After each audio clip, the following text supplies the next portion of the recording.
మాజీ ప్రధాని ఉక్కు మహిళ 107వ జయంతి సందర్భంగా ఈరోజు వచ్చేసిన మీడియా వారికి, మా కాంగ్రెస్ సీనియర్ నాయకులకి, కాంగ్రెస్ శ్రేణులకి, కాంగ్రెస్ అభిమానులకి, మా యూత్ కాంగ్రెస్ నాయకులకి, అలాగే మహిళా కాంగ్రెస్ నాయకురాలందరికీ కూడా నమస్కారాలు తెలియజేసుకుంటా ఉన్నాను. కాంగ్రెస్ అనగానే మనకు గుర్తొచ్చే మాట ఇందిరమ్మ. ఈ రోజుకి కూడా కాంగ్రెస్ 10 ఏళ్లుగా పవర్ లో లేకపోయినా ఇందిరమ్మ అంటే కాంగ్రెస్, కాంగ్రెస్ అంటే ఇందిరమ్మ అనే విధంగా ఆమె పరిపాలన చేశారు. ప్రజల కోసం, పేదల కోసం, భారతదేశ సమగ్ర అభివృద్ధి కోసం ఆయన ఎంతగానో కృషి చేశారు. బలహీన వర్గాల కోసం ఆమె కృషి చేశారు. వ్యవసాయం నుంచి అణుశక్తి వరకు ఆమె కృషి చేయలేని సెక్టర్ అంటే లేదు. ఈరోజు ఇందిరమ్మ రాజ్యం మరలా రావాలన్నా అది కాంగ్రెస్ వల్లనే సాధ్యం అవుతుంది. ఇందిరమ్మ రాజ్యాన్ని మళ్ళా గుర్తు చేసినది కాంగ్రెస్ పార్టీయే. డాక్టర్ వైఎస్ రాజశేఖర రెడ్డి గారు ఇందిరమ్మ రాజ్యం ఎలాగుంటుందో మనకి మరలా చూపించారు. కానీ దురదృష్టవశాత్తు 2019 ఇందిరమ్మ రాజ్యం తీసుకొస్తామని, రాజన్న రాజ్యం తీసుకొస్తామని వైసీపీ ప్రజల్ని మభ్యపెట్టి అధికారంలోకి వచ్చింది. కానీ అధికారంలోకి వచ్చాక మా వైఎస్ఆర్ గారి, మా కాంగ్రెస్ నేత, మా కాంగ్రెస్ ముఖ్యమంత్రి ఆయన ఫోటో వేసుకొని వీళ్ళు చేసిన దౌర్జన్యాలు, దుర్మార్గాల కోసం మరలా నేను చెప్పాల్సిన లేదు.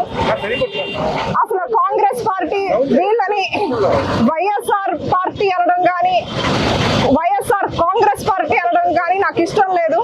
ఎందుకంటే మా వైఎస్ఆర్ గారికి, మా కాంగ్రెస్ పార్టీకి అప్రతిష్ట తీసుకొచ్చారు. ఈ కాంగ్రెస్, ఈ వైఎస్ఆర్ అంటే యువజన శ్రమిక రైతు కాంగ్రెస్ పార్టీ. మా వైఎస్ఆర్ వేరు, ఈ వైఎస్ఆర్ వేరు. మా వైఎస్ఆర్ రాజశేఖర్ రెడ్డి గారు ప్రజల మనిషి, పేదల మనిషి. కాబట్టి ఇప్పటి నుంచి నేను ఈ వైఎస్ఆర్ పార్టీని యువజన శ్రమిక రైతు కాంగ్రెస్ పార్టీ అనే పిలాలి అని మా కార్యకర్తలకి, మా నాయకులు అందరికీ కూడా నేను మనవి చేసుకుంటా ఉన్నాను. ఈరోజు రాజన్న రాజ్యం రావాలన్నా, ఇందిరమ్మ రాజ్యం రావాలన్నా కాంగ్రెస్ పార్టీ వల్లనే సాధ్యం అవుతుంది. విశాఖ తూర్పులో అభివృద్ధి అన్నది గత 14 సంవత్సరాలుగా, 13 సంవత్సరాలుగా సున్నా. రాజశేఖర్ రెడ్డి టైంలోనే విమ్స్ వచ్చింది, కాంగ్రెస్ టైంలోనే బిఆర్టీఎస్ రోడ్డు వచ్చింది, కాంగ్రెస్ టైంలోనే ఆరిలోవాని డెవలప్ చేశారు. కానీ ఈరోజు 13 ఏళ్ళు అయ్యాయి, ఏం అభివృద్ధి జరిగింది?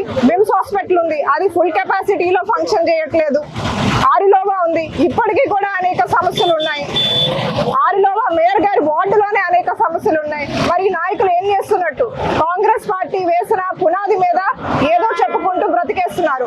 ప్రజలకు ఇది తెలియాలి. కాబట్టి మరలా నేను చెప్తుంది ఏంటంటే, మళ్ళా ఇందిరమ్మ రాజ్యం వచ్చే విధంగా మా కాంగ్రెస్ పార్టీ శ్రేణులు, కార్యకర్తలు, నాయకులు ఒక్కొక్కరు ఒక్కొక్క సైన్యంలాగా పనిచేసి మళ్ళా ఇందిరమ్మ రాజ్యం గుర్తుకొచ్చేలాగా ప్రజలకు మేము పనిచేస్తామని తెలియజేసుకుంటాం.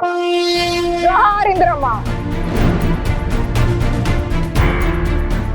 షర్మిలమ్మ నాయకత్వం వర్ధిల్లాలి. రాహుల్ గాంధీ నాయకత్వం వర్ధిల్లాలి. రాహుల్ గాంధీ నాయకత్వం వర్ధిల్లాలి. దొంగల రాజ్యం, రౌడీ రాజ్యం పోవాలి.